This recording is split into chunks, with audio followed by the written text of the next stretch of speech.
What's up, guys? We're back with another part of our escape series. Today we're going to be covering the mount. And the reason I think this is so important is, one, if somebody has a good mount, it can be a nightmare to escape. Maybe they don't put as much pressure as like side control or something like that. But I mean, I remember when I was a white belt, and nobody really taught escapes at the time, they would always just say, "Oh, just don't get caught there," which is actually pretty solid advice. If you don't want to get smashed, just don't let them pass your guard. But as a white belt, that happens all the time. And I remember the first time I got caught under a big guy's mount, he basically just smothered me with his chest and stomach. I actually tapped because I couldn't breathe. Like all the sweat was pouring down my face, and yeah, it was an awful experience. And I remember never wanting to feel like that again. So the first thing I had to learn how to do was frame and survive, just so I could find a way to breathe. And after that, then we could start working some escapes. So we're gonna go over a couple today. Most people already know some of the basic bridge and rolls and things like that. So let's go over some stuff that'll help you out. So we'll start from here. Drew's got me in mount. All right, now again, if he's upright, this isn't so bad in a roll. Now for self-defense, obviously he could punch me in the face, and we don't want to worry about that. But a lot of times in jiu-jitsu, he's not going to be up this high, because if I start bridging, he's going to be off balance and he's going to make my escape really easy. So he's probably going to be trying to smother me. So when he gets low, the first thing I have to remember is I can't let him get past my elbows. If my elbows are out and he can get his knees up really high, all right, this is a problem. All right, now I'm stuck. All right, and most people in the beginning, they panic and they just grab on. If you grab on, yeah, you can, wear yourself out and not go anywhere.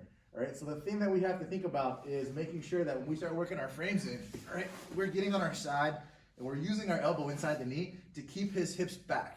Now, if I can keep his hips, all right, over my hips, all right, when I start to bump and move, right, it creates off balances for him. Now, what I'm going to do first today, all right, so I'm already on my side. So if you're not, all right, when you bump, all right, the idea is just to get his weight off you a little bit so you can straighten one leg and get to a hip. All right, now I'm using my elbow to push down. Now, what I'm going to do is I'm going to take my top leg, all right, and I'm going to find his foot, and I'm going to peel it, all right, over my thigh.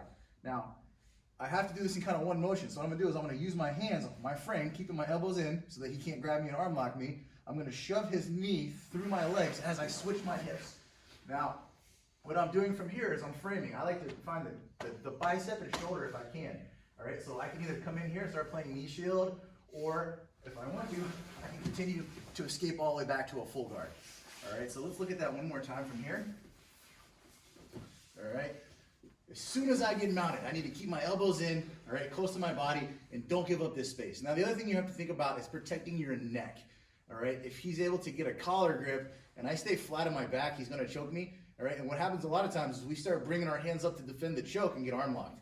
So immediately, first thing I have to do, all right, is I get my elbows on the inside, and when I bump and get on my side, now I'm safe from the choke. If he tries to choke me from here, go ahead and try a cross collar choke.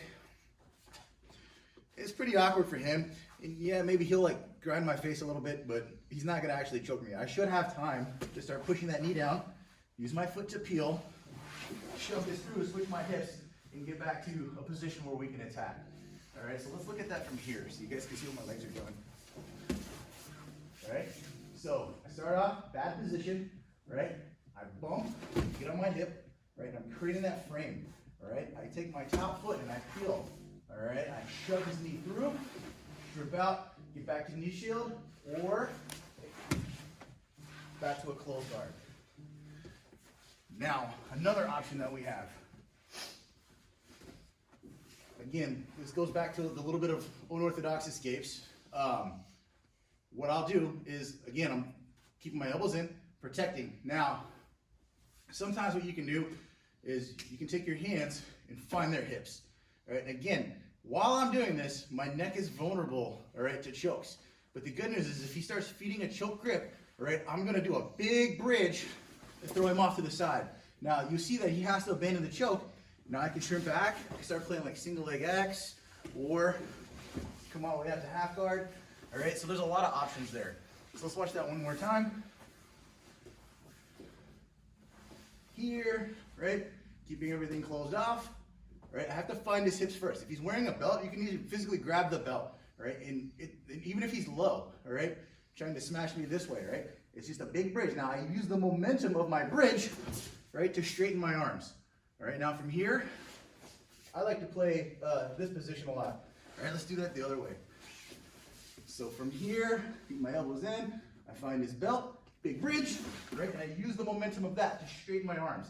Right now, it's not a bench press, right? I'm using bone structure to keep him away from me, allowing my bottom leg to cut inside, right? And I can start playing single leg X, come up, then go stand up, right? So there's different options you can do there.